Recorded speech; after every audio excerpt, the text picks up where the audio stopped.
हमारी ज़िंदगी में दो तरह के दर्द होते हैं, एक्सटर्नल और इंटरनल। एक्सटर्नल दर्द होता है हमारे शरीर की चीख, वो घाव की चुभन है, हड्डी का टूटना है, ठंड या जलने का प्रभाव है। It is immediate, crude and unrefined. वो बिना किसी फिलॉसफी या डेप्थ के हमारे जीवन में आता है और फौरन हमारी अटेंशन खींचता है।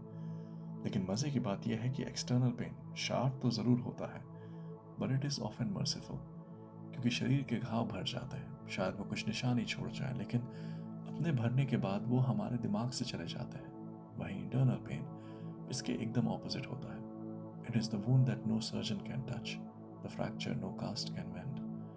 वो हमारी आत्मा की बेचैनी में या फिर हमारे अस्तित्व के खोखलेपन में फंसा रहता है। ये छुप जाता है उन दो वर्जन्स के बीच, जो हम हैं और जो हम सोचते हैं हमें बनना चाहिए।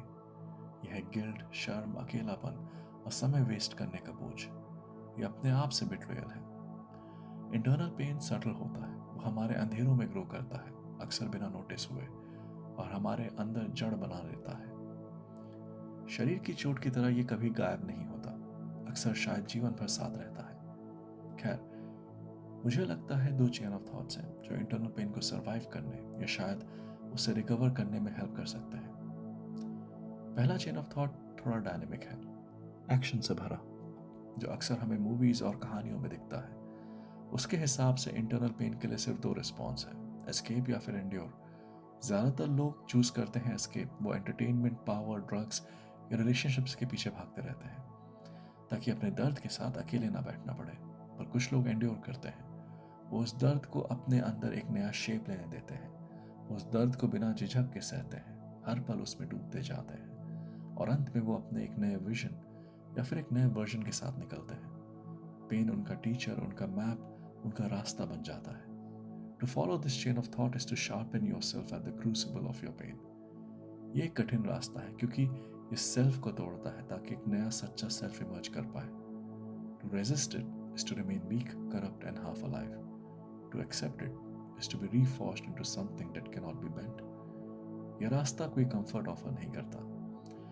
जब दर्द आता है, ये कहता है कि अपने मन को शिकायत और निराशा में मत उलझाओ, उसे एकत्रित करो।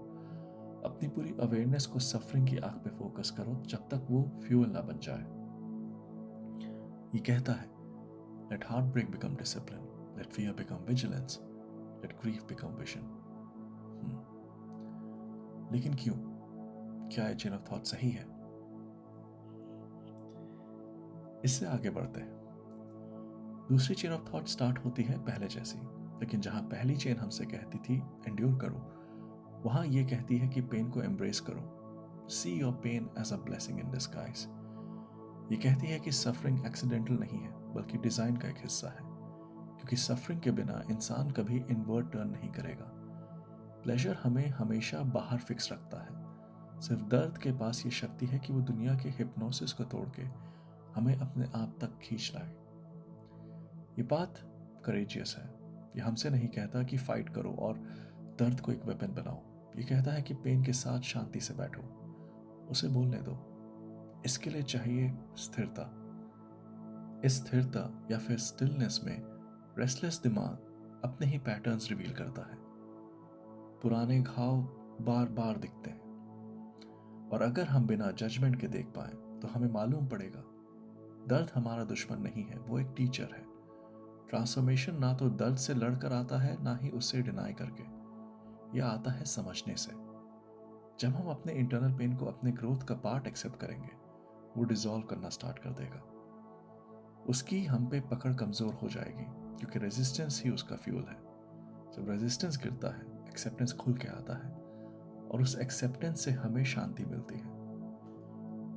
इस बात के स्टेप्स सिंपल हैं। सबसे पहले है पॉज, दर्द से भागो मत। फिर आता है वॉच एंड सेपरेट, आंखें बंद करो अपनी, सांस लो और बस दर्द को देखो। नाम मत दो उसे, एनालाइज मत करो, बस ऑब्जर्व करो कि वो दर्द है, पर तुम खुद वो दर्द नहीं हो। You are not the suffering, but just its witness. फिर पेन को वैसे ही रहने दो जैसा वो है। रेजिस्ट मत करो, क्योंकि रेजिस्टेंस उसे और स्ट्रांग बनाएगा। और इस प्रोसेस के थ्रू हम डिस्कवर करेंगे कि रेस्टलेसनेस के नीचे, उस बेचैनी के नीचे एक गहन स्थिरता है। और ये स्थिरता हमारी असली आइडेंटिटी है। वो अनटच्ड है चोट से, अनटच्ड है डर से। बॉडी सफर कर सकती है, माइंड स्ट्रगल कर सकता है, पर ये इनर स्पेस हमेशा प्योर रहता है। एनीवेज, पर्सनली मेरे लिए सेकंड चेन ऑफ थॉट ही वाइजर चॉइस है। वही है जो हमें ट्रूली एम्पावर कर सकता है। आपका क्या विचार है इस पे? राधे राधे। हम